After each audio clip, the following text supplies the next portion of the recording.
کہ وہ فرمانا کہ بے خطر کود پڑا آسیہ نمرود میں عشق.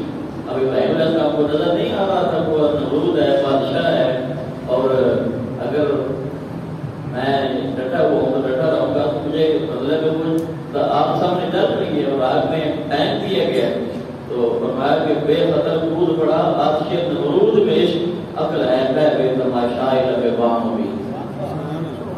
وہ توحید جو ہے نا، توحید یہ بھی آج کل لوگ نام لیتے ہیں کہ آپ بڑے موالد ہیں، ورنہ توحید کی جو چاشنی ہے وہ بھی ان لوگوں سے ملتی ہے نا.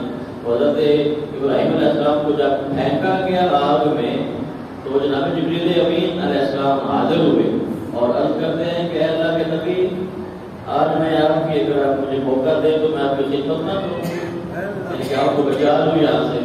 تو حضرت ابراہیم فرماتے ہیں نہیں ہے، مجھے تیری ضرورت نہیں ہے. اپنے آپ نظر آ رہی ہے یہ ایمان تھا، یہ عقیدہ تھا، یہ توحید تھی. تو ابراہیمی یہ ہے کہ جناب جبریل امین آئے تو عرض کیا اے اللہ کے نبی میں آپ کو بچا لوں، مدد کروں. آپ نے فرمایا نہیں، آج تیری مدد کی ضرورت نہیں ہے.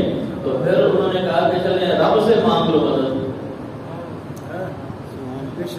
جی کس سے مانگ لو؟ رب سے. اب رب سے مانگنا بھی شرک ہے، رب سے تو مانگنا ہے، لیکن جناب ابراہیم علیہ السلام فرماتے ہیں نہیں، آج اس سے بھی نہیں مانگنا.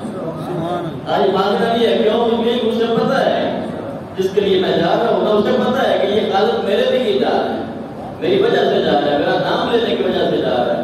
اور پھر یہ جو ایمان تھا اور یقین تھا کہ جس کے لیے میں جا رہا ہوں وہ اس بات کا محتاج بھی نہیں ہے کہ وہ مانگے گا تو میں عطا کروں گا.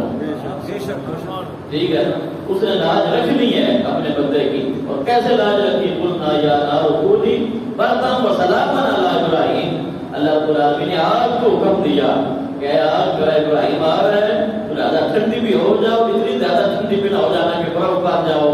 اور جب ابراہیم علیہ السلام کو ٹھنڈک سے بھی تکلیف پہنچتی ہے نا، برف سے بھی انسان کو ہاتھ میں آپ نہیں پکڑ سکتے برف. تو فرمایا کہ بردم وسلاما، ٹھنڈی بھی ہو جائے لیکن زیادہ ٹھنڈی نہ ہونا، بس سلامتی والی ٹھنڈی ہو جائے. سبحان اللہ سبحان اللہ. جس طرح آپ وہ اے سی لگاتے ہیں نا تو بہت اس کا ٹمپریچر ڈاؤن کرتے ہیں تو پھر سردی لگ جاتی ہے. تو نارمل تھا ٹمپریچر. فرمایا کہ بردم وسلاما، بڑا نارمل تھا، اتنا ٹمپریچر کہ جو جناب ابراہیم علیہ السلام آئے تو وہاں آپ کو سکون نصیب ہو، زیادہ ٹھنڈی بھی نہیں ہو جاتی. تو جو اللہ پر توقع رکھتا ہے، جو اللہ پر بھروسہ رکھتا ہے، پھر اللہ رب العالمین ایسے بندوں کو یہ انعامات عطا فرماتا ہے. آگے فرمایا فلا يحزنك الذين يسارعون في الكفر